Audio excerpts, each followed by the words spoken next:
提到冰岛，你会想到什么？是极光下的冰雪奇境，还是比约克音乐里的神秘国度，或者是传说中富得流油的国家？地处北欧边陲，气候寒冷，人口不过30万，人均资产价值却位列全球第6。冰岛成功背后最重要的支柱产业之一便是渔业，每年为冰岛贡献了出口收入的60%。在冰岛，做个渔民的年收入都超过100万人民币。传统渔业在这里转型成为高科技和创新的代名词。本期我们专访冰岛驻华大使易卜雷，他分享了冰岛在可持续蓝色经济方面的经验，尤其冰岛通过科学资源管理、可转让捕捞配额和透明监管机制，建立了世界上最先进的可持续渔业系统，将每一条鱼的价值深度开发，不仅涵盖食品加工、深海装备、出口贸易等领域，还推动了生命医药、美容健康、时尚消费等多个产业的繁荣，成为产业创新和商业模式迭代的典范，带动了冰岛经济的持续增长与升级。So could you give us some more clear and detailed ways that for Iceland's fishery management? So what lessons can China learn from it? I guess the key to that system, it provides incentive to the stakeholders to preserve the resource and utilize it sustainably. Most fisheries management systems are similar. There are elements that make some better than others. What I mean by they're more similar, most fishery systems, in this case the fishing industry and the fishing operations, that they do not overuse the fisheries, that they have an incentive not to fish too much. And the question is, how do you do that? And that's what makes maybe the Icelandic system a bit more successful than many others. So if we go back and start on the science base, all decisions about how much you can fish of every fish stock that is commercially available is decided upon on science. So we have very strong scientific institutions and research institutions that assess the stocks. But it's very important that this assessment being transparent. So the stakeholders, that's to say the fishermen and the fishing operations, that they understand and they receive the information from the scientists, how much fish is out there and how much fish can be fished. So we place lots of emphasis of the science, so that's one thing. Secondly, in devising, improving the legislation, we always involve the stakeholders in that. So the fishers themselves and the owners of the fishing operations, their representatives, they participate in the legislative process. So the state and the parliament, they have to understand the needs of the fishing industry and find a way of meeting their concerns. At the same time, this is to make sure that the science and the law and the regulations are credible to the fisher, so they can believe in it. Also, when it comes to the surveillance and enforcement, all the people, all the operations in the industry have to believe that they're all treated equally. So the enforcement has to be very transparent. So everybody has to know how much the other one fishes and how they're using the resource.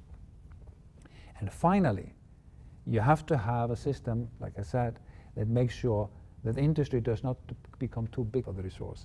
And this is what in some countries you can do that with licenses, but we introduced what is called transferable fishing quotas.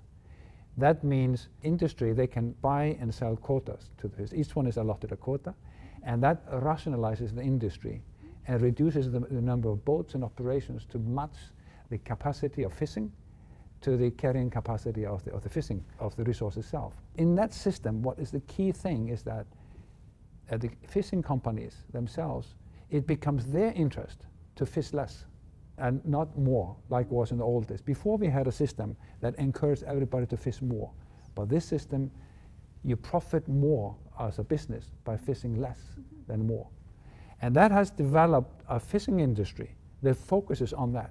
They have less resource to deal with, so they have to cut costs and make the operations more and more efficient and get more value and get better fish that they sell on the market. About the science and the technology that plays very important role in the fishery management industry. So could you elaborate a little bit more? How does this industry, the business, the enterprises work close with the science institutes or the scientists? They didn't talk in the same language. So how could you do with that problem? It's the market that helps there. As soon as the fishing operations realized that they could only fish this amount of fish, they had to match their cost to the fishing. So they had to start by reducing their cost, and they had to make sure that the fish they would bring to the harbor is a good quality. Now, how do you do that? You need knowledge and you need technology. You need more energy savings. You need better storage in your fishing boats, cooler system to keep the fish fresh and cold. That puts a demand out there to the technological sector to come with these solutions. So you need to use everything from the fish. On average, most fishing operations throw away about 40 to 50% of the fish, just going as a waste, because they only take the fine part. But we are aiming at 100% use of the fish. And that's the industry that drives that. All kind of supplements are developed upon the fish that you eat. All kind of supplements are produced from the fish. All kind of proteins are produced from the fish. Proteins for industrial uses, protein for research. Medical devices are produced from the fish, medical equipment.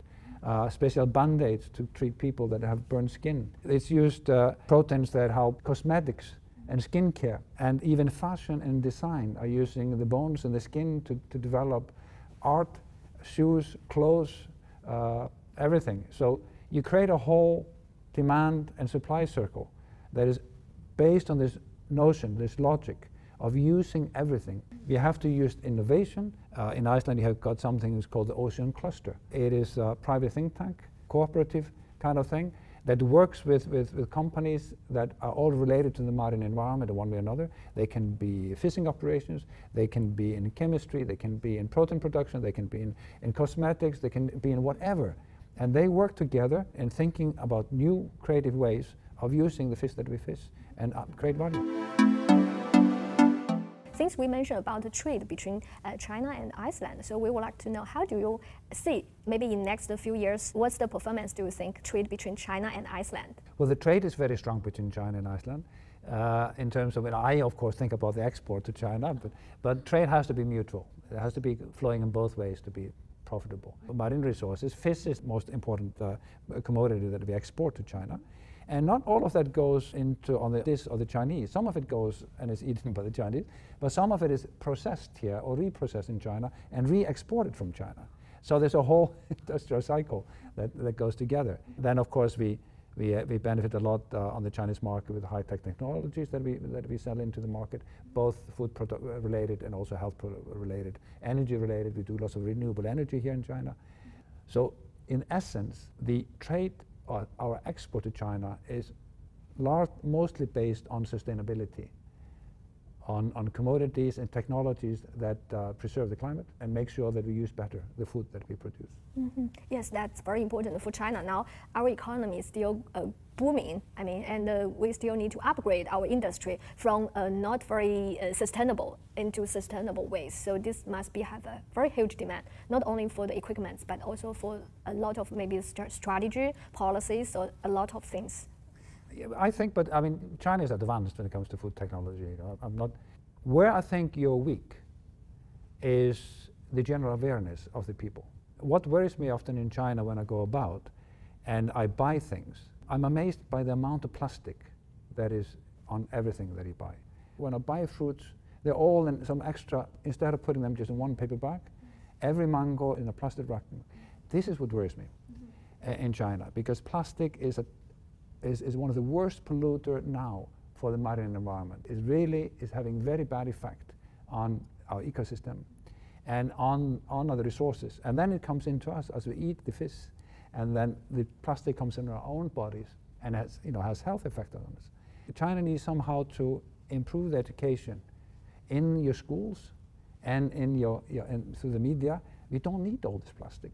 And people have to learn simple ways, stopping. And what we do, and where I come from, if we find there's too much wrapping around the product in the shop, we take the thing out of the packing and we leave it in the shop. Because in Iceland you have to pay when you hand in the waste. So if the shop has to pay a lot by returning the waste, they stop buying commodities that has lots of waste. Mm-hmm. Because waste, that costs money for us all. So that's the only thing that I want to point out to you, to your audience. We, not necessarily the government, not necessarily the industry, but we, the people, the consumers, we have to be more careful about what we buy.